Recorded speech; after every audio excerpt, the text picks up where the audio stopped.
What up? It's your boy Padre Bod. This is the Dugout Dirt. I'm very, very excited to have my guest here. It's Evan Gruesel, head coach for the Las Vegas Recruits, former pitcher, drafted by the Marlins. I can't wait to get him on stage here. I've been hearing about him for a couple weeks from my boy Josh. So let's just get him on here, cut the bull.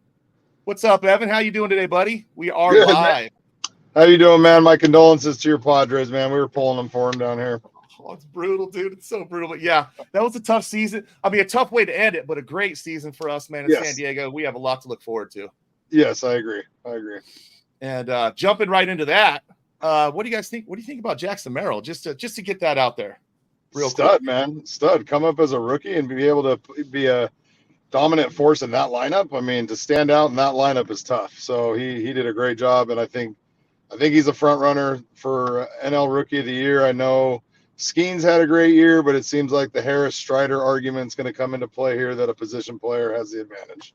Right. He's punching the clock the whole time. I get it that Skeens was dominant, and these young guys, dude, are getting better and better as we see, and I think travel ball might have a little bit to do with that. So I'm glad you're coming on here to try to kind of explain it to the common man, But man, I think travel ball is starting to show its way into MLB at younger and younger ages. So is that what we're going to be seeing the next few years here, or what?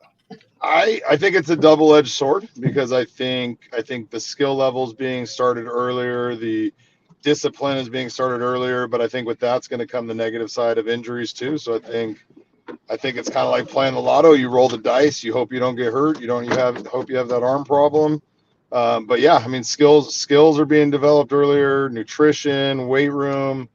I mean, all that stuff. The knowledge and technology is just, you got 8-year-olds on Rapsodo machines trying to figure out how hard they're hitting the ball. So it's crazy. Exit field. I mean, this is all new stuff to me. I'm coming from I'm a little league guy, Yeah. Grew up in the little league system, coached high school with little league players coming into my program. You know what I mean? I mean, that's what I grew up in. I played little until I was 16 years old. So see, man. So we're coming up, and it's a total different ball game now. We didn't have travel ball. We had all-star teams that we lasted as long as we could, and then we went to the next sport most of the time. Now it's 365. This is big business. It's pretty year round. We're fortunate that, like, with our squad, we take 3 months off in the winter and play flag football. So we try to give them that, and then we try to have a lot of front yard. Wiffle ball, football, basketball, hockey, like whatever you can play in the front yard. It may not be organized in year round, but it's definitely there. But yeah, it's a different world, man. It is definitely a different world, man. And I like it, actually. I mean, I'm a fan now. I've transitioned from player, coach. Now I'm a big time fan of it. And I'm seeing the product out here. And I keep saying that this is the golden age of baseball talent wise. And I think in large part, it started with the Dominican doing their thing, and bringing those players over and dominating. The U.S. had to step it up and say, hey, we got to start developing players at a better rate, at a more efficiency, less ticky-tack shit than the Dominican, I'd say. More regulations. I mean, they're definitely have a lot of stuff going on down there. I think the difference between the two is desperation. I think out there, like, it's you make it or what are you going back to? And here we don't necessarily have that desperation. Right. But we're definitely catching up with doing more baseball. There's definitely, starting younger. I'd like to see us go back to a little bit more stick ball, figure out how to hit a rock with a stick and hand-eye coordination stuff. You hear the stories. I think it was Harper hitting beans. Dad would get a bunch of beans from Costco and hit beans. So, but yeah, I mean, there's definitely there's good and bad to it, but there's definitely it's being taught younger and at a better level. Yeah. And as far as like recruiting goes these days, how much has the recruiting game changed for you being a coach with all these athletes that are the college guys can't go out and get them anymore, right? Isn't that changing? It's 1,000% changed. I mean, pre-COVID was one way, and it has been flipped upside down. It's the equivalent to how you and I learn math, and now I try to help my kids with Common Core math. Bro. No. So Common Core baseball now, right? Yeah, it's upside down. It's rosters have shrunk.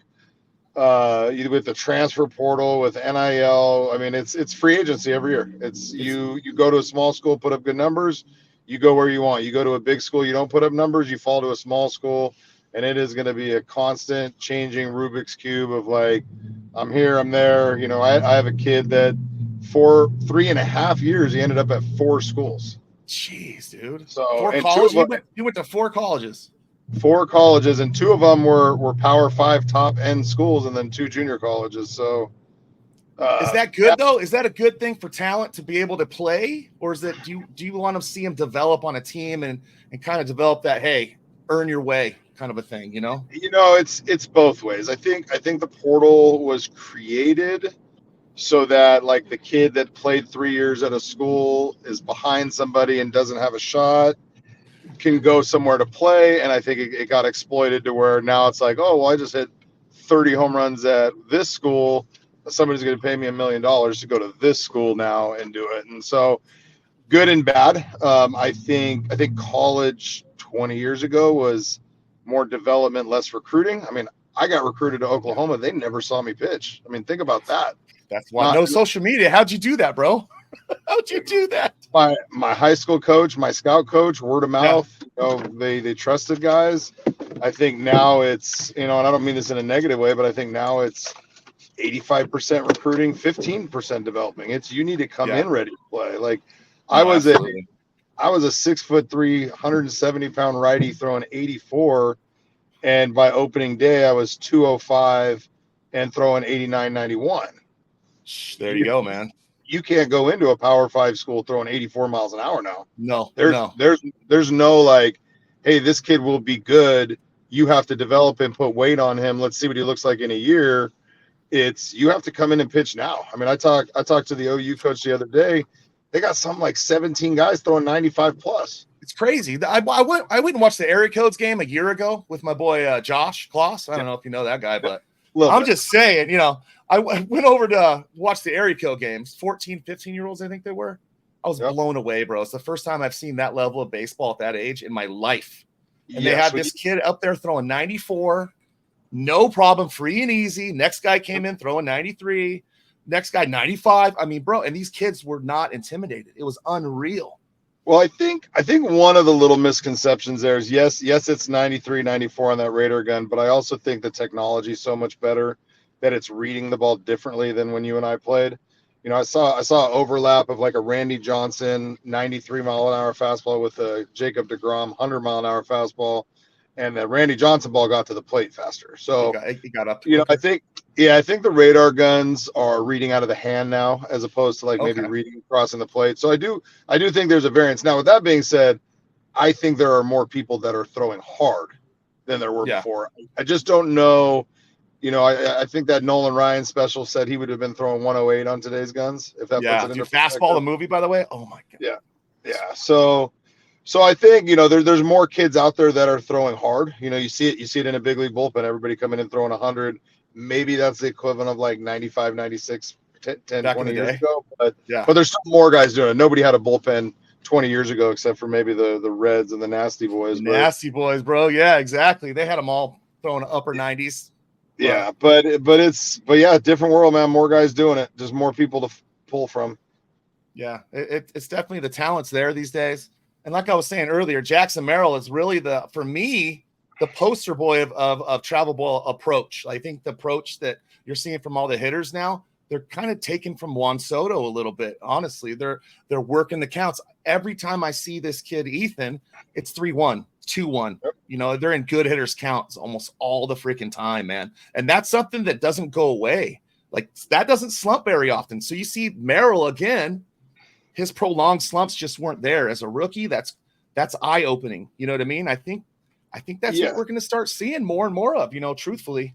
Well, I think, and it's eye-opening because it's not just on the field. I mean, you got a guy that had to transition from the minor league lifestyle to the big league lifestyle, not get caught up in it. You know, the best advice I ever got from a big leaguer was like, you either get up here and you get a taste and you never want to go back, so you fight to stay up there, or you get up here and you think you made it and you kind of relax. So it's easy to get caught up like, oh, I made it, you know, out of spring training. Oh, I made it. I get to chill. I'm going to go out to the bars. You know, live the big league lifestyle before you've actually earned it, you know? Yeah. But to go back to kind of the recruiting question, man, it's completely changed. I talked to a lower end Division I coach maybe a month ago, and I probably had about an hour and a half conversation about this. And I just asked him, what is your guys' recruiting plan? You're a small D1, not a big name. What's your recruiting process? He told me they offered 178 kids in the portal. That was in the offseason. They offered 178 kids a scholarship. I think they landed 11 of them. Then he turned to junior colleges, and he said the reason why I like junior college kids is because they've come from a tough environment. Not the nice stadiums, not the nice locker rooms, not the best schedule. Travel sucks, food sucks. And if these kids made it in junior college, that means they really want to play baseball. That means they're junkies. They're baseball junkies. Yeah. So they want that toughness to come in, and then they're like, we're going to recruit 2 to 3 high school kids, and then the next statement was eye-opening of, we don't expect them to be here the following year. Wow. They're not, high school kids. Here's maybe one of the negatives of club ball. You play on 11, 12-man team.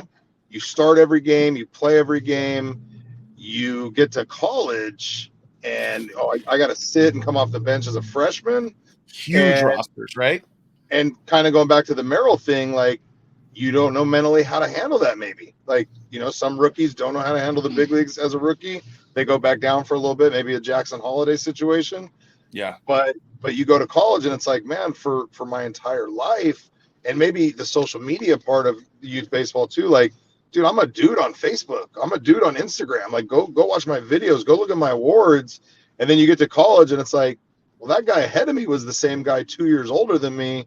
He's got 2 years of physicality. But yeah, he said he did not expect any of those freshmen to be on the roster the following year. That's wild, dude. That's such a difference, because usually you go after those guys in high school and you're like, that guy's going to change my program. You can see it.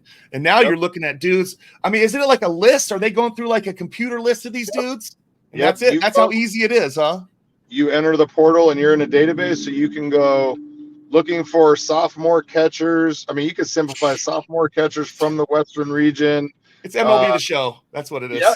It's basically MLB The Show now for it's fantasy baseball. I mean, talk to another lower end Division I coach, and his pitch now to a high school kid is, come here for a year, put up good numbers, you'll go where you want to go. No expectation of staying. Not come here because we'll develop you. Not come here because I want you to run my program. Come here for a year and we'll get you to the next place. Yeah, you're just a pit stop, no problem, and they're okay with it because it gives their program more, notoriety, more numbers, and maybe you get the kid to stay. Maybe he loves it and he starts, and then the next problem to that is, okay, so that's the top end schools. Then you get these secondary schools that sit there like they're not recruiting the high school kids because they're sitting there with a safety net going like, oh, this guy didn't play at USC, he might transfer out, or this guy didn't play at Washington. So their thought is, if I can get a kid that has a year of college experience, he's done the classes, he's done the weight room, he's done the study hall, he's 15, 20 pounds bigger, he's got that year under his belt, like, I'll roll the dice with that guy. Absolutely. If I'm the manager of a JUCO right now, yep, that's all I'd be doing is going grabbing guys that aren't playing. You will get playing time and exposure here. That's all you need, right? Yep. And then like, even from a fill in, if I'm a school and I'm like, man, I don't have a closer next year. Oh, here's a 5th-year grad. I'll get him for a year and he could be my closer, as opposed to like, hey, here's this senior out of high school. I can have him for the next 4 years. It's not like that anymore. They can replenish year by year, so they don't need a 3-4 year guy. Man, it's like actual GMing now. It's like big league GMing at the college level. It's just kind of, to me, I'm a geek for it. I love that kind of stuff. I'm sure it's a lot more time consuming though for college guys. Yeah, I would say like the next step for a college is they probably need to build their staff up and have a group that goes out and recruits, because you don't want to take your hitting coach and your pitching coach off the field for practices to go recruit. So I think probably at some point they need to expand their coaching staff to have a on-field staff, and then maybe like an analytic staff or a. That brings me to my next question I have. As far as like travel ball goes now, it's a big business. It's huge business, man. There's tournaments every Perfect Game, I think, is the big tournament director or whatever I was told. All the money flowing into this thing. all the coaches coaching these guys that are going on to bigger, all the players that are going on making all this money, big league ready talent coming out of the travel ball system. Are the coaches overall, do you think the coaches are compensated at a level for what that time and effort you guys put into it to these guys? Well, I think you nailed it with the word business. Like, it's all business. And I'm not even going to pick on baseball. All youth activities are business now. Like, my daughter's, what I got to pay for my daughter's right now for her dance, like, is unreal. But, bro. Yeah. I got 2 daughters too. yeah. So I'd say, like, everything's a business. For me, youth baseball isn't my job, so it's a little different. It's kind of golf to me, right? Like, some guys, hey, I'm going to go out on the weekend and golf for 4 hours Saturday, 4 hours Sunday, and that's kind of my guy time. That's kind of my relaxed time. Like, that's what youth baseball is for me. Oh, good. I do private lessons, and I make some income through my private lessons, and I'm sure the club ball aspect helps feed that. But, saying are they compensated? I mean, some are and some aren't, I guess. Is it a career path? Is what I'm getting. Maybe I should. For some, it can be. I think the career path, if you're really trying to get into it, should be more of an advisor. Like, hire somebody that can take you through the steps and keep you in reality of, like, hey, grades, checkpoints here, tests here, and then I can help contact schools for you. I mean, it's a grind if your career path is I'm going to be on a field with young kids teaching the game, because they move so much. Right. I mean, yeah, exactly. No, I like that. I like that. Club ball is trading baseball cards, man. We played a team yesterday that had 3 of our former players on it. So that's crazy. That is crazy. Yeah. Man, I love it, dude. So you're Las Vegas Recruits? That's your team? Yep. How you guys doing this year? We're doing well. We're off to a good start. We run 8 through 12, and then we have 14 and 16. No 13s, no 15s. Kind of as you get older, if you're good enough at 13, you can play 14. If you're good enough at 15, you can play 16. So we're off to a good start. We're competing. We're the process of our practices, I think, help win us games, but there hasn't been a game that any one of our teams has been in that, like, we don't have an opportunity to win. So right. So very competitive. So far so. What is what are, like, basic schedule for your players? What would it be? Like, practice schedule, game schedule? When you're really going, you know what I mean? Like, what is asked of your guys' players as far as commitment goes, time wise? Oh, I think he glitched out. I lost him. We'll wait for him to get back. No problem. Josh, you want to come on stage for a minute? I see you. I think we lost Evan for a minute. What's up, buddy? What's up, bud? How you doing, man? Oh, I'm doing great, man. It's talking to your boy Evan here. It's been a eye-opening experience so far. He knows a lot, dude. Man, he's a good dude, man. Just wealth of knowledge in the game, right? And I'll chop this out or whatever, but no big deal. Yeah. We're recording right now, but hey, man, I appreciate you so much, bro, for letting me talk to some people here. I'm learning, man. I'm learning. Yeah. It's all good, dude. Yeah. This has been fun, dude. It's been awesome. What should I ask next? It's so smooth, you know what I mean? Like, you guys are having a great conversation. You think so? I never know, dude. I'm just bullshit. Dude, no. Oh, here he is. To me, it's been flawless, bro. All right, here we go. I'm gonna put him back on. See it. Sorry about that. What up, buddy? Hey, no worries, man. I know how the internet works. Lost you. Where are you at right now? Are you in Vegas just cruising around, picking up groceries or what? No, so my wife had to get an oil change, so we dropped it off at the dealership, and I had to pick her up because it's going to be there for a few hours. So she's driving. I'm co-pilot, so. Oh, the old couple-hour oil change where you're like, why can't you just do it right now? Like, yeah, this is 40. We had an appointment, right? Yeah. We're headed to Bed Bath & Beyond, I guess. Dude, you're damn right you are, or Costco if you're lucky. Right? If you're lucky. Right. So I'm gonna walk you through my team schedule. So our organization is probably run a little differently than some. Ours is like a franchise. Like, you have your team, you do what you want with your team. It's just run by somebody we trust. It's not we don't collect, like, I personally don't collect dues from any team I don't step on the field with. So if I don't If I don't coach the 12s, I don't make money off the 12s. So I'm going to walk you through like what we do with our team. So Mondays we usually play a scrimmage. We play a coach pitch scrimmage. If you look at the demographics, a lot of the draft, a lot of the hitters come from West Coast, Texas, Alabama, Georgia, Florida, that South region, because they get a lot of at bats. They play a lot of baseball. Kids see a ton of at bats. You see a lot of the pitchers come from the Northeast, the Northwest, colder regions because they get breaks, right? So we play a scrimmage on Mondays where the coaches pitch. So I'll throw, Matt will throw. We have another guy that played with the Expos organization that he'll throw. He's a lefty. And we go at these guys. And we start with a 1-1 count. We teach them the importance of you have to be up there ready to hit. You cannot take pitches. You cannot look for a pitch down the middle and only hit that pitch. And I'll be honest, we try to strike them out. We try to punch out. We usually play like a 6-inning game. We play 4 on 4 on 4.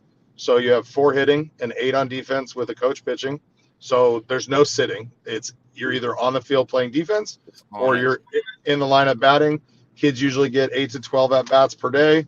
And we make it hard. I would say after every Monday practice, somebody on our team cried.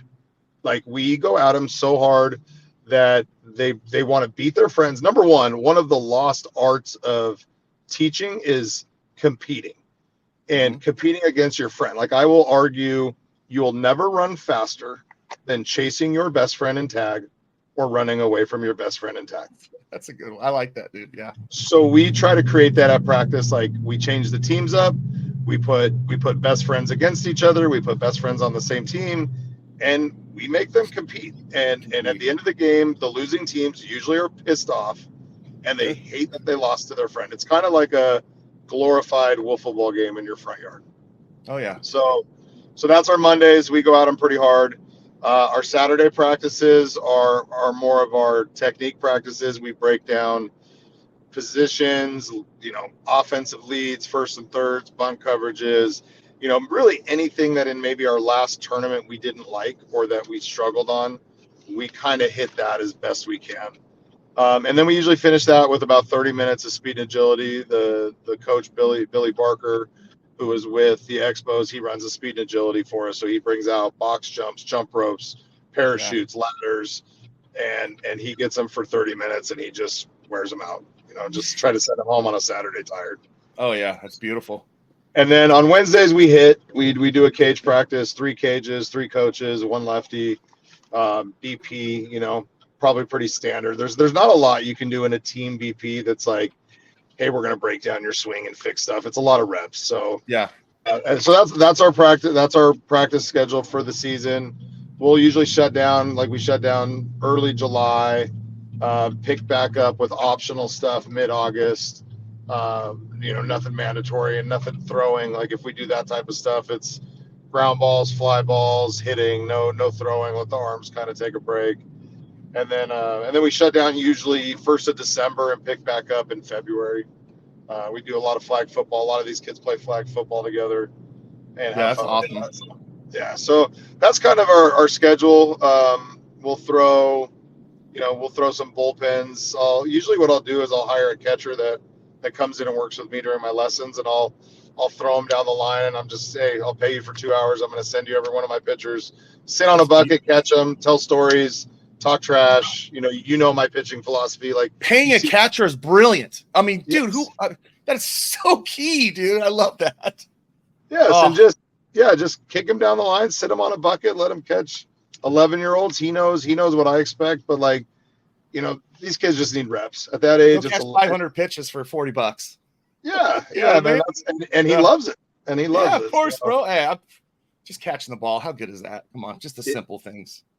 And then tournament wise, I'd say we try to go, maybe once a month, maybe 2 every 3, 2 would be 3 every 2 months, something like that. It kind of goes in waves. Like right now, we hadn't played for a month. We played this weekend, and then now we play 3 weekends in a row. So how far do you travel? Like how far do you travel all across the nation? So at 10U, we traveled a lot. We traveled actually 6 straight months. We traveled March through July.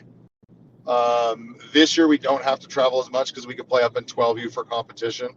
So our first 2 tournaments of the year, we played 12U here locally.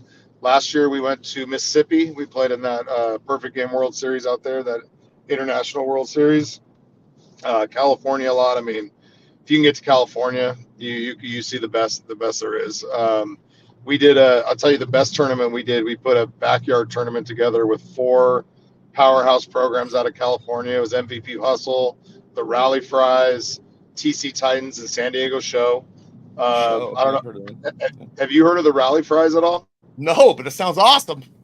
Man, you got to YouTube them. They are a YouTube sensation team. They got a kid on their team named Lumpy. That's his nickname. His dad records everything from the outfield. He has, by the end of a Rally Fries game, he has 200 people sitting with him out in the outfield. And like all our kids, and like the first time we ever played them, our kids like were so enamored by him because they'd been watching them on YouTube. So it's kind of, that's so awesome. That's kind of the new age thing. So we put a 5-team tournament together, 4 games, cost us $250. We drove out on a Saturday morning. We played Saturday night at like 5 and 7. Got up in the morning, played at like 9 and 11, and drove home. Cost us $250 to play 4 quote unquote nationally ranked teams. Okay, here I got some rally fries for us right here. Right, I'm going to see some rally fries right here. Hold on. Oh, they're awesome, man. Great coaching. I can share that. Those are them right there, huh? Yep. These guys. Yep. How rad. Yep. That might be. Is that Lumpy? Right. Yep. Is that Lumpy right there? Dude, I'm gonna be a big fan now. You bet your butt, dude. Dude, they're awesome, man, and they got great coaching. They got great fans. We've played them quite a bit. I think that might be. Is that you guys somehow? Look at that! Look at the hype fire! Holy crap, dude! Yeah, those maps. You'll have to when you get time. You'll have to go through their YouTube page. We played them in Mississippi. Played a 3-2 game against them. It was a fun game. That's awesome. We actually walked it. We walked it off on back-to-back bunts. We went. Stop it! Is it recorded? You have that? You have that in video, right? I do. Yeah. That's badass. Yeah, we went. I can't tell if that's us or not, but we went leadoff walk, stole second, drag bunt for a base hit, first and third, and then squeeze push bunt to end the game. Well, I'll tell you why I was fired up for that game, because going into Mississippi, going up against the talent that's out there, we knew we were going to be in some tough games. So we created this game in our practice where every infielder is in. So you start in the baseline. As soon as the pitcher lifts his leg, all four position players sprint home. You have to lay down a squeeze with all 4 infielders sprinting at you. And I'm stealing that, by the way. I'm stealing that. Thanks. Okay. You don't have to run to first. You don't have to run to first. You get the bunt down and you score the run. So good. And we do 6-on-6, and you each get like 2 to 3 bunts, and it's so maximum 18 points scored, and the team that scores the most points wins, doesn't have to clean up the field. That's so fun, and your squeeze game is money now. But I'll tell you, if you can lay down a squeeze with 4 people sprinting at you, you're the man. You're a bona fide squeezer. Yeah, it makes it so easy in a game. So I think like that's like another tool we use in practice. We just try to make it hard. We just try to make it hard but fun too. I mean, that sounds like a super fun game that the kids can get into. It is, because it's competition. It's competition, and it's then it'll get a little out of hand where guys start to pick up on it and they'll try to just bunt it over the guys' heads. Not that that's what you want in a game, but. And you're pitching, right? Are you pitching, making it like funky ass pitches? Yes. Or skipping them off the ground. You got to hit it, bro. You got to make contact. They're coming home. Oh, that's so good, dude. I'm gonna use. Like I said, I'm just my son's 6 right now, and he's a total yard sale, dude. Right now, he could be a pitcher at some point, I think. But hitting wise, dude, the bat can. I mean, it could be a wiffle ball bat, and he doesn't have enough bat speed at this point, So I'm waiting on him to start throwing the ball. But man, I'm gonna do that drill. Soak all that. I miss those young ages. Right. And 10U is probably I've done club ball for 17 years. 10U might have been my favorite year I was ever a part of. It's fast baseball. It's, the kids are starting to figure stuff out. You get some double plays. Guys are throwing runners out. So yeah, it's cool. Yeah, it's fun. Enjoy it. Yeah, this T-ball stuff is coming from coaching high school. I'm like, I don't know if I can do this. Like with the other kids, my kid it's fine. I can overcoach. I can coach him, but no. the other kids, Here's what I'm going to tell you, because I went, when I retired, I coached pro ball for a little bit. Then I went to the high school ranks, and then I dabbled in the older club ball stuff. I thought the same thing, but here's what's the difference is when they're young, they show up to everything. They don't miss because of school. They don't miss because of other stuff. Like, they show up to everything, so you get them all the time, and you get to see all the milestones. You get to see the first of everything, the first strikeout, the first hit, the first double, the first triple, off the machine. Yeah, dude. Oh, this year was the machine. And I would argue, if you, let's say you started at 8 like I did, the growth from 8 to 10 as compared to like the growth of 15 to 17, like, yeah, 15 to 17, you get more physical, you become a better player. But man, the growth from 8 to 10, like, watching them figure out baseball is so cool. Yeah, I can't wait till it starts to click with them all. If it does, I'm just having my fingers crossed, man. You know how it is, right? Oh yeah. I can't really, God has a plan, bro. So we'll figure it out either way, Yep, absolutely. So, yeah, man. So what? Class of 2025. You got any names for me? You can drop. MLB. Well, obviously, if you look in Vegas, obviously you got Ethan Kloss at the top of that list. He's got 2 teammates over there, Brady Dalamar and Tanner Johns. Brady Dalamar, I believe, is committed to TCU, and Tanner Johns was committed to Oregon. And I think he's now a free agent. But they got 3 big guys up there. Xander Mercurius out of Durango, throwing mid-90s, committed to Oklahoma. You got all the South Esteem boys over at Basic High School. One was drafted early rounds last year, made $1 million. I think there's like 7 South Esteem Lees, cousins, brothers, like all can just play. Like hey, I watched. What's that? Nevada, bro. I mean, you guys are like hotbedding like crazy since Harper, right? I mean, he changed everything, did he not? Well, you got to look at that whole group right there, because you had Harper, Bryant, Gallo, throwing a Chris Carter in there, and there was a group that came all at one time. Now that's another double-edged sword. Is now, we had like 8 guys in one couple year period. Like, that's the norm. That's not the norm. No, that's not the norm. There's not another Bryce Harper out there. But yeah, that group was special. Yeah, there's some good players here. The 25 class is pretty strong. And then you got Faith Lutheran is filled with a bunch of dudes over there. Rookie Shepard, Miami commit, Kingston Kalea was an A&M commit with the coaching change. I believe he's a TCU commit now. Cash Martin was a freshman last year, throwing 91, 92. He'll get committed as soon as he's a junior and can get on. Mason Calera committed to Arizona State. So James Whitaker, freshman high school, 91, 92. He was, yep. Come on, dude. That's James Whitaker, brother of Tyler Whitaker, who was drafted by the Astros a few years ago. He's a Gorman's ace this year. He was committed to LSU, recently decommitted. But yeah, there's guys, man. It's going to be fun year this year for high school. Yeah, absolutely. And the D1, I mean, you're going to see all these guys going there. I mean, these are your kids, right? How do you feel when you're watching them, do work at the D1 level, being their coach? I don't know what that feels like, bro. I've never had anybody go up that far, but I love it, man. Like Papa, Well, I had 2 twin brothers that were in our program from like 14 to 18. One went to Oklahoma, one went to TCU, or one went to Oklahoma, one went to Oral Roberts. Both of them played in the College World Series back-to-back years. Like, how cool is that? That is so awesome. And you got to talk to them afterwards? Oh yeah, one of them. So is the Godman twins. Jared Godman went straight to Oklahoma out of high school, ended up making the World Series. And then his brother went UNLV, CSN, then went to South Carolina, and then Oral Roberts for his 4th year and ended up going to a World Series. Jeez, dude. Just bounced around and found it, Found the World Series he wanted. So cool for them. We have, going lower, we have a bunch of guys that were in the Little League World Series the last 2 years. I think we had five guys on that Nevada World Series team this year and 2 or 3 on last year's team. No, that's good to see, man. I mean, I'm still a big fan of the Little League World Series. I think hopefully it doesn't get Little League doesn't get relegated, any further than it is already. But Little League World Series got to stay. I'm gonna flip this screen around and just tell you what's going on at my house right now. We got just the wiffle ball setup going on right now. Dude, I swear to God, I've seen this for like the last 10 years at my buddies.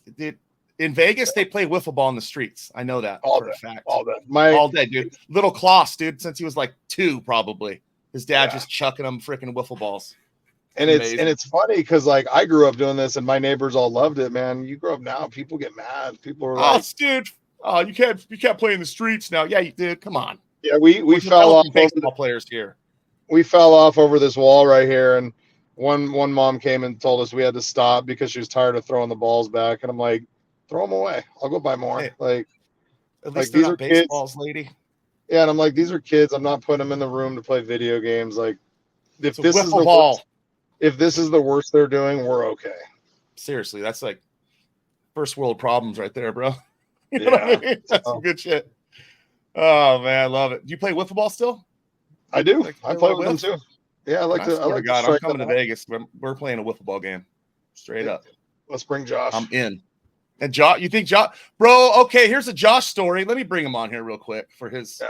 Can we talk about his last softball experience though? Dude, that's what I'm going to talk about right now. He's getting ready. I see him right now. Were you there? Bring him on. But he's there. He's watching us. He's down below. No, but were you at that softball game? I was the coach of the team. I ran that. I was the director of the tournament. Bro, my boy was balling. He went up lefty because his son's a lefty. Dude, he was stroking. I think he hit like 800 that tournament, dude. So he had to be snaps his freaking knee. Oh God, let me put him on. Some people aren't athletic. You're on, bro. You're on, bro. Hey, where's that video, Josh? I want to see. Did you see him in the wheel in the what is it, the little cart? Why does it have to turn to this, Jesse?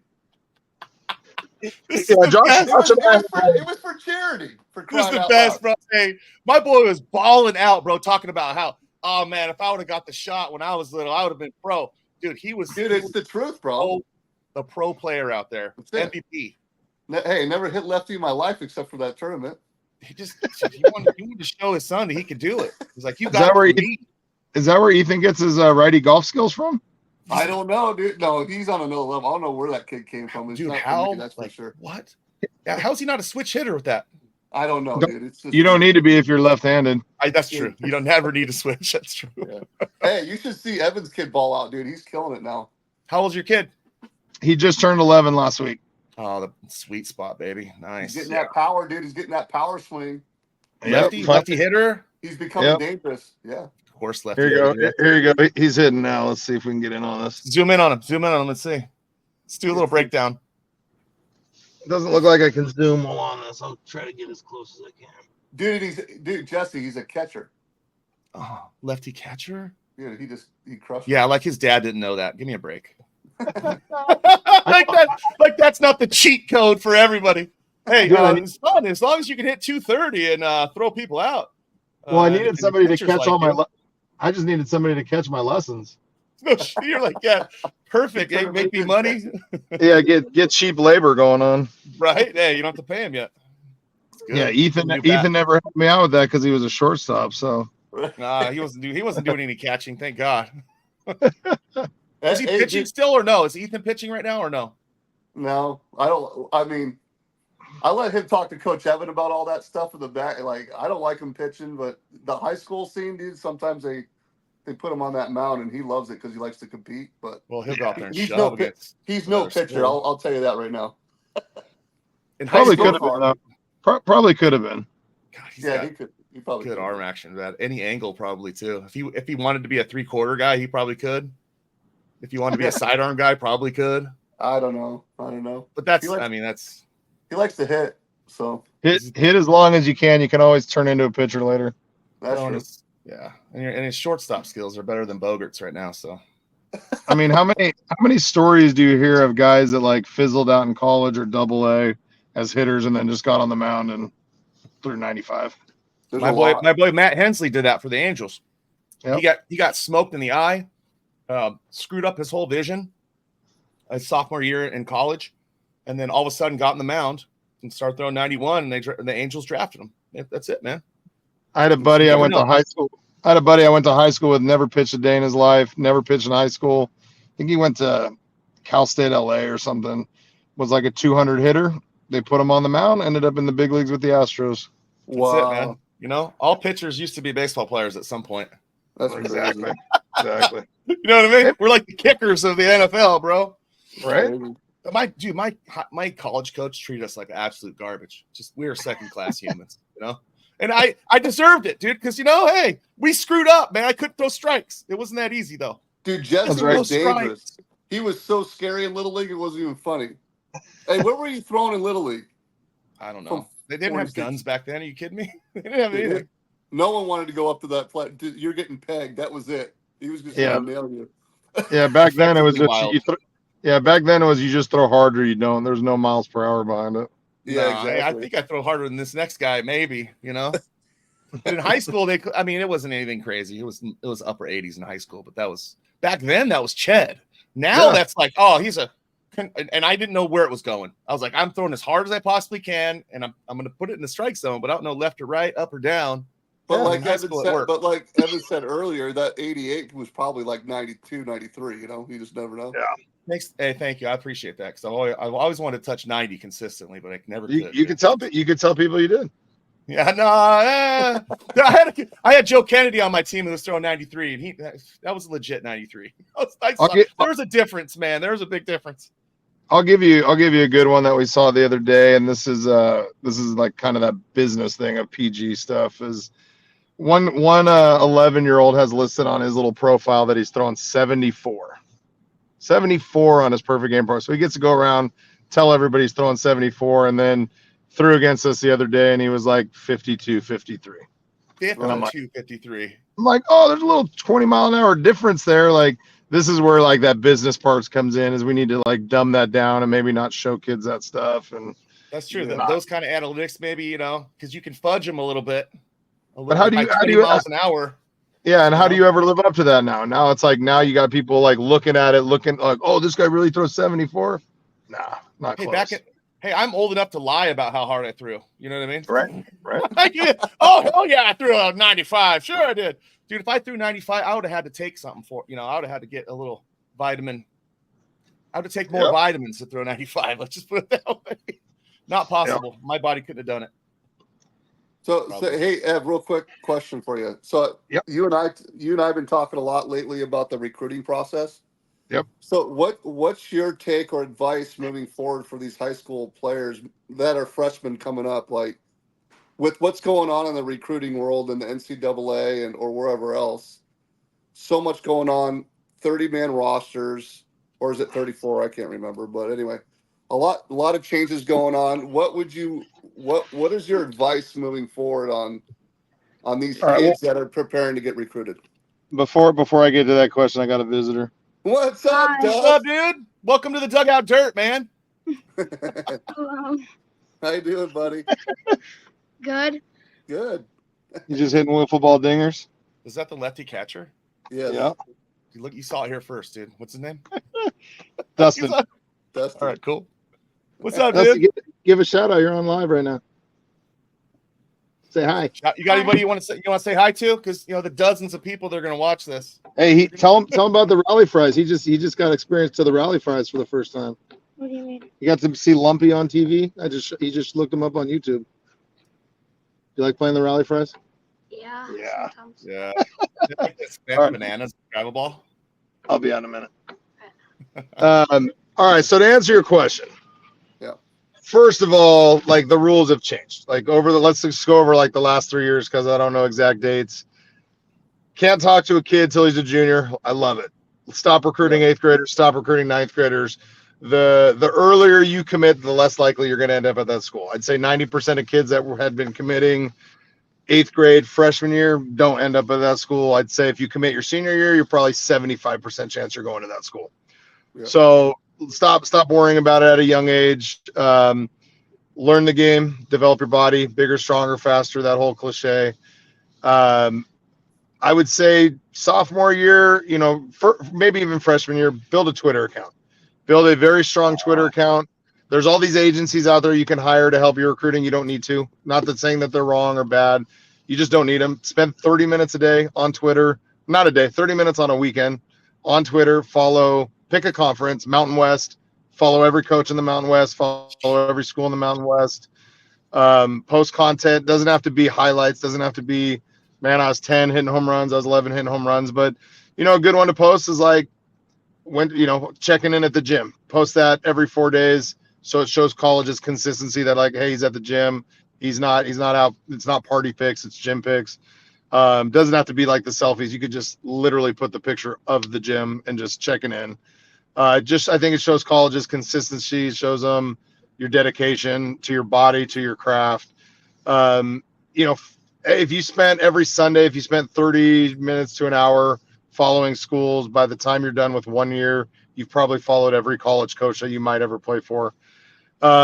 Sophomore, junior year, post some highlights, make them short, simple. Don't add music, just the basic, like let them see your swing, let them see your pitching mechanics, maybe some pop times as a catcher. And then when they start following you, they'll follow you back, hey coach, you got any information on a team camp? I think team camps have now become more important, where if you're interested in a school, go check out that school, check out the campus. Meet the coaching staff, but I think those college camps are huge. I think the next step is like get a jersey. Like doesn't matter where.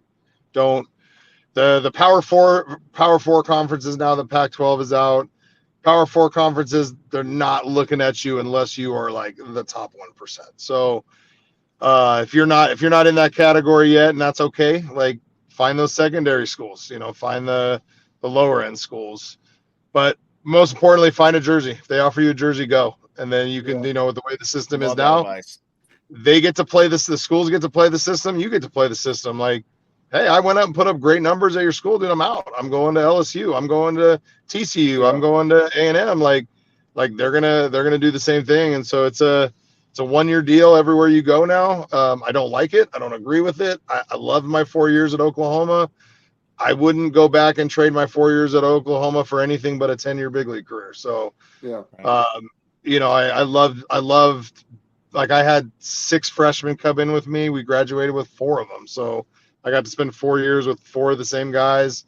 It's just not like that anymore. But I would say the Twitter account, I do think those PBR events are becoming big. I think, going to something every, say, call 4 to 6 months. Let them get your Rapsodo numbers. Let them get, if you have a number to show and they can show it, that's big time. I mean, Josh, you can correct me if I'm wrong, but PBR played a big role in Ethan going or committing originally to A&M was a PBR event, correct? It was huge. Yeah, that was it. PBR. Yeah. So I think those PBR events, exposure. Yeah. And PBR is not like tournament based. They're not running tournaments every weekend. They have a select tournaments that they do. So I think that is a little more powerful. Yeah. But man, I would say learn the game, learn your body, build your body. And then when you have something to showcase, go showcase it. But if you don't have something to showcase, if you're 78 miles an hour, don't need to do that stuff. You need to figure out how to be not 74 miles an hour. The biggest quote I think is get exposure, don't get exposed. Yeah, I think what a big part with you two, Evan, that's helped Ethan or just our process as a family is understanding intuition, right? What you're saying. If you don't have anything to showcase, don't put yourself out there because it could be a negative. If you're ready, you got to go. You can't be stagnant. If you're ready, and you at some point you got to give it a shot, right? So, I think a lot of families, what I've been seeing, which is actually heartbreaking, is there's been so many decommitments. And it's a lot of them are out of their control because they're getting either dropped or they're scared or whatever's going on. Because I mean, rightfully so, what's going on is very uneasy with all the rule changes and all that. But what Evan helped us do, Jess, is the intuition part of it. You have to know your kid. Like I mentioned before, I have an older son that played baseball, but he's not an Ethan. He had a great time, had fun, and I see so many families still pouring all this time and all this money, and it's like, man, I gotta do what Ethan Claus is doing, or the South. Keep up with the Kardashians, per se. It's like, dude, Your son has his own specific set of skills. You got to be able to identify that and to separate the want or I want what's best. He can do that too. Well, maybe he can't. Maybe the ceiling for him is his senior year in high school. Maybe it's a junior college. But man, I mean, and to be honest with you guys, listen, Ethan's good. He is who he is. But at the same time, he's also very fortunate in the time frame. Like, it's getting bad. Like, Ethan is like on the tail end of the major problem. What's going on? He's already been, there's already been exposure for him at freshman. Like, he was one of those ones that committed at 8th grade summer, the 9th grade year. Yeah, I think he's one of those special units, special unit that was that's a going privilege. through. That was a privilege, even though I agree with Evan 100%. It's stupid.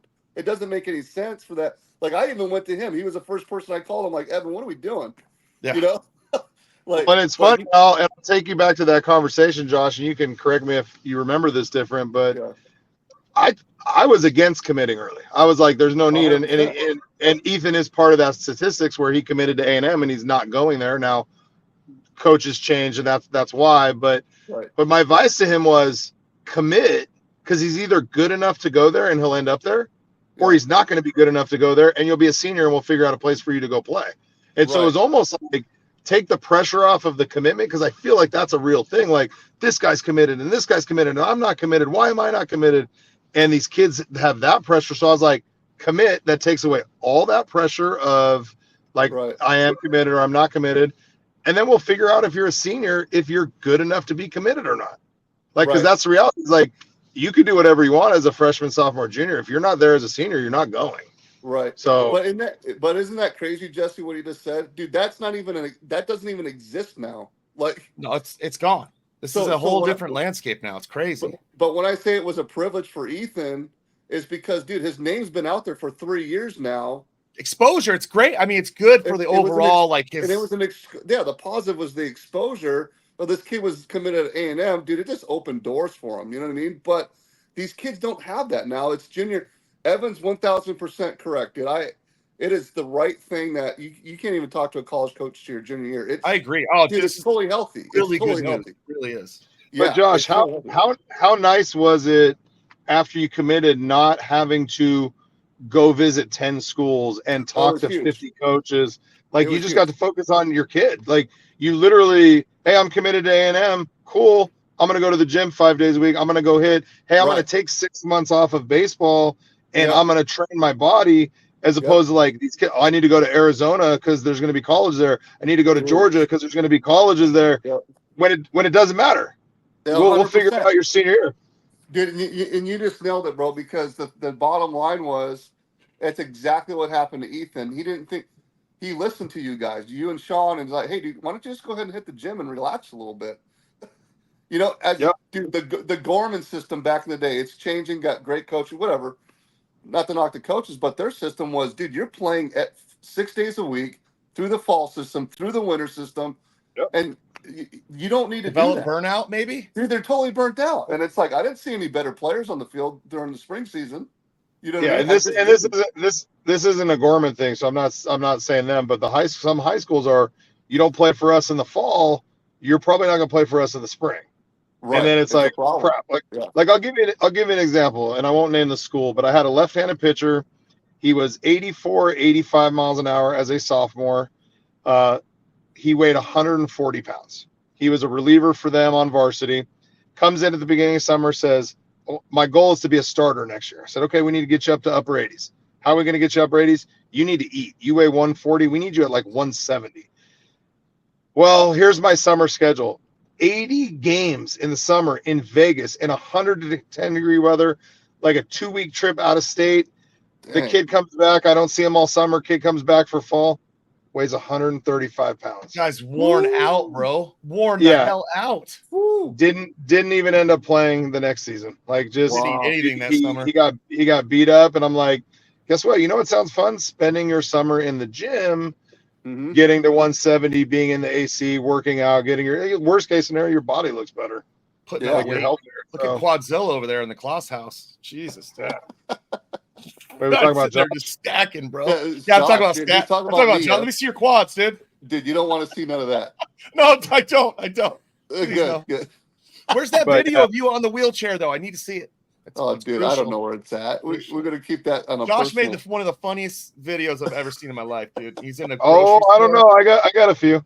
Bro, he's in a grocery store, man. Don't ask Evan for the videos, bro. Wait, what? No, there's another episode.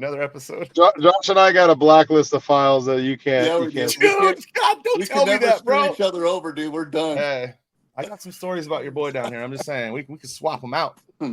Hey, we got 5 minutes left. Hey guys, we got 5 minutes left. Let's finish it up. Let's go ahead, Josh.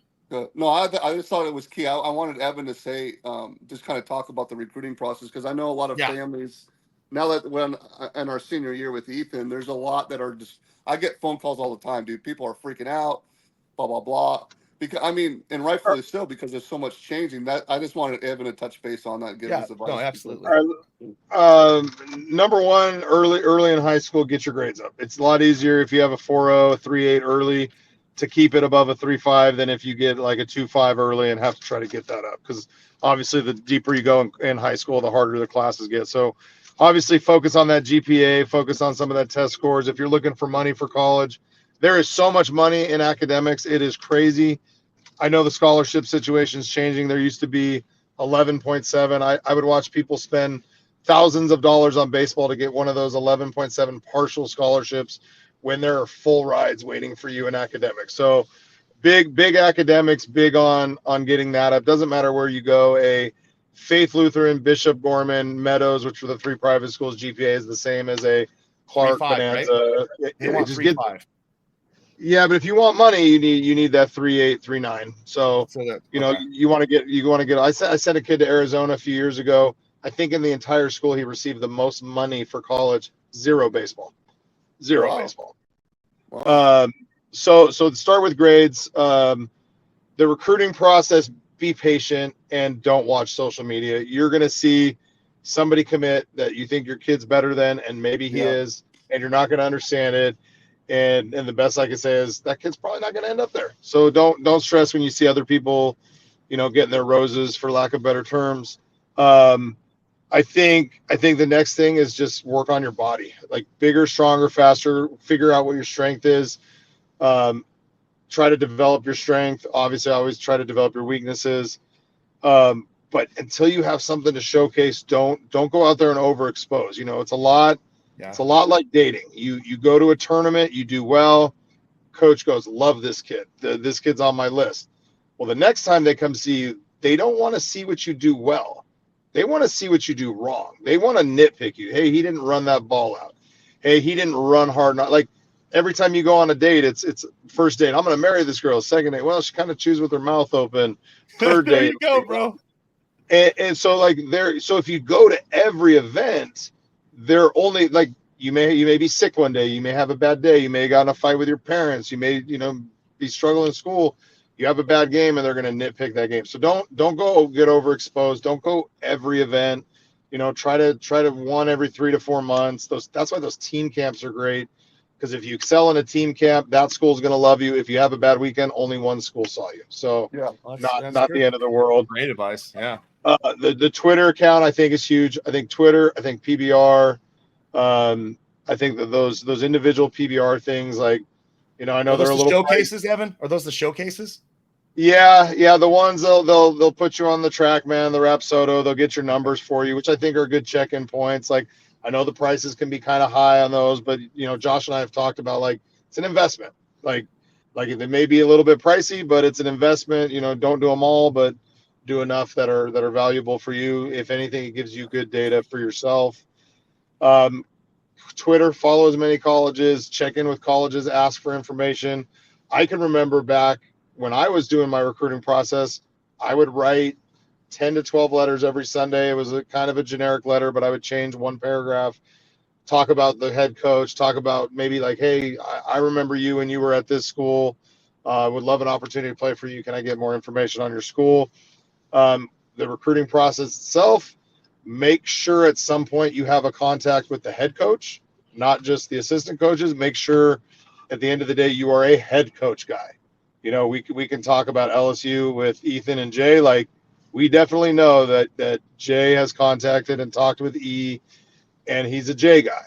You know, I've seen situations where like you're the assistant coach's guy, and you get there and the head coach has his guy. That's sketchy. So you definitely want to be in the mix with the boss. That's a great point. Story. I had a kid. I won't name the schools, but I had a kid that was committed to a school. The hitting coach left. That's who he had contact with. So he called the head coach. Hey, just want to know like what's going on, who you're bringing in. And the coach said word for word, I don't know who you are, but if Coach A recruited you, I'm sure you're pretty good. Oh, wow. And it was like, wait, you don't know who I am, and I'm coming there next year? I'm coming there. Like life, your life is based on this almost, you know? So, you know, that kid ended up at a College World Series at another school later. So that's good. It worked out for everybody, but you need to make sure you have communication with the head coach at some point. You got to make sure you're on his radar and he knows you and wants you. I mean, it's as easy as emailing the head. I mean, all the directories are there for all the, I mean, it's just a matter of doing the work, right? Like just directly emailing the coach and not being afraid to, I guess. Yeah. The next step is, I would say, you have to make sure you have an understanding of who you are or who your kid is. And I know that's really hard because we all think our kid is the next big thing. But I think having a realistic, like, this is where you're at, like, we can start here. That doesn't mean this is where you're going to be at in a year or 2 years. But, man, I get kids, man, it's Power 5 or bust. And I'm like, there's so much good baseball out there, man. Like, go look at these World Series or these playoffs. What do they say? Like 50-something% of these guys play junior college? It's crazy. Like, yeah, I probably like go look at those numbers. It doesn't matter where you start. I was 84 as a senior in high school, and I got up to 95. Like, if you would have saw me pitch at 12 or 13, you would never have bet I would throw a ball 95 miles an hour. My bicep was so small it went backwards. So like I was a twig. So you just don't know. You don't know work ethic. You don't know who's going to spend time in the gym on their own. Were you a certain change guy? Sorry. Were you? I was a curveball guy, man. Were you? I sent you that video of him. You saw that nasty break on it, bro. Oh, it was definitely, but it was. I was blessed that when I was 10 years old, I got drafted by a guy that I didn't know for Little League, and I cried because I wanted to be on my best friend's team and his dad, and I cried. And this guy got me on the phone. He said, look, come to a week's practice. If you don't like it after a week, I'll trade you over to his Little League team. It's not the end of the world. I ended up playing for this guy for 5 years. He was a ex-AAA pitcher with the Red Sox, and it probably changed my life at 10 years old. He taught me a curveball at 10, and I mastered it because I didn't throw hard. I had to throw it, and it was my best pitch. I lived off a curveball. Nice. Hey, and you were over a Kane inning. I saw. I was looking at your stats, and that's always a sign of good stuff. So, here's the innings, 193 Ks, I think it was. Here's the crazy part about that is I threw 2 pitches. All these kids out here going like, I need curveball, slider, changeup, splitty. I'm like, chitter. I threw a 4-seam fastball and a curveball, and that was it. And I went up and down, eye level in the dirt, and just knock you off the plate. And you're a pitcher. I had very mediocre stuff, but I could put a ball where I wanted. There you go, Evan. man. You never threw that nasty knuckleball, dude. That thing is. No, I learned that after I retired. Dude, you throw a knucky? All pitchers throw a knuck. Crazy knuckleball. Just saying, I go. Just got to go like right here behind there. So yep. Yeah. But you gotta flatten the wrist and pretend you got a pin in it. You can't have any wrist movement. I'm trying to just correct I always throw the first one and then I start doing my wrist. You know. Yeah, you gotta actually lock it right here and throw it that way, not here. Keep it like that. Yep. Yeah. So Tom. Crazy. So was it Charlie Huff? His son played at one of our rival high schools, and we scrimmaged them for like 4 hours one day. And I got to sit in the stands with him, and he taught me. But basically, you want to think of like if you put a pin right through the palm, through the wrist, you can't have any movement. It's got to be locked, and then just push it through. Yeah. By the way, we all have baseballs laying around, right? Oh yeah, we all do. Come on, man. I got all kinds of shit laying around here. Josh has a softball he's about to pull out. Yeah, he has a softball. No, hey, I have my reading glasses, bros. There you go. But yeah, to get back to the recruiting stuff, man, like be patient, don't stress. Like things have changed. Like like the problem is the group in high school now watched the group in high school before them, and they think it's commit freshman year, commit sophomore year. Right. It's all changed. COVID, and then everything changed. Be patient. You know, if you're good enough, they'll find you, but be proactive. Contact schools, contact. And then I think where the value with club ball still lasts, because I'll say that I think the value of club ball has diminished a little bit. I don't think it's as important, but I will say getting in a program where the coaches know people, where they can, like, if Josh were to call me today and let's say he's not committed and he goes, hey, we're going down to Arizona State to a team camp, I can call Arizona State and say, hey, I got a guy coming. I want you to take a look at him. You can give kind of that heads up that hey, wink, wink, there's a guy coming that I know that I think you'll like. So I think that's where the value comes, is like having somebody in your corner on your side that has someone on name. your team that can make the connections for you, right? Yeah. Like I called Josh the other day. I had a kid going to Arizona, and Josh's friend Dalamar has a connection there. He made a call for me, so I didn't have the direct contact, but knew somebody that had the direct contact, and they were able to put in a word for him. So nice. So I think it's just be patient now. It's just work on whatever your strength is and have something to showcase, whether it's a fastball, speed, or power, or hitting. Like, develop it and then showcase it, and timing after that. Luck. They all got something, man. Every player has something they're good at, you know. So develop it like a banshee, you know. And I think just understanding too that stats don't matter. And Josh, you can correct me if I'm wrong, but when they recruited E out of that PBR event, I think you said E didn't even have a hit that tournament. Yeah, I think he walked 50. No, he didn't have. I think he had one hit out of 15 at bats, but he walked like 10 times or something. He walked like like 10 times. See his approach, bro. But it wasn't a dude. He was 7 for 11 with 5 doubles. It was they're not looking at stats. I can tell you, I've been doing this 17 years. No one has asked for stats. No one. Not what is his batting average? Did he win this tournament? Like, nobody cares. They just want to see how your body works. You know, you can see a lot of the pitches. The pitches guys don't swing at. You can see a lot of the kid. Yeah, so that's true. It's very true. Do they look at pictures too? Like, you know, their body? They will. They'll look they'll look at the body, and they'll look at the parent's body. You know, they'll hey, who's your dad? Oh, that's your dad. Okay, that's what you're gonna look like in a little bit. I will say this too, though. You don't want to have a man's body at like 16 because you're done growing. I know these guys still, at least the pro guys, they want that guy that looks like they still got some development in them. Hell yeah, dude. You want a guy that you can put meat on mold him exactly how you want him at whatever position you want, really, at this point. Yeah, you look at a lot of you look at a lot of those Dominicans coming over like 150, 160, and they're like, oh, wait till we put them to 180, 190. So there is still a little bit of value in that. So don't beef up too much to where it's like you're a finished product. Right. Yeah, I get that. That's what the 90s. That's what we did in the 90s, though. Just everyone in the gym. Oh, no ability. Take as much difference as possible and hit bombs. I'm Jose Canseco. Yep. It was fun, though. Fun times in the 90s. Oh, by the way, the steroid era, you were part of that too in that era, right? You pitched against monsters. Yep. Bro, with metal bats too, by the way. Veterans of college baseball with absolute animals swinging it at you.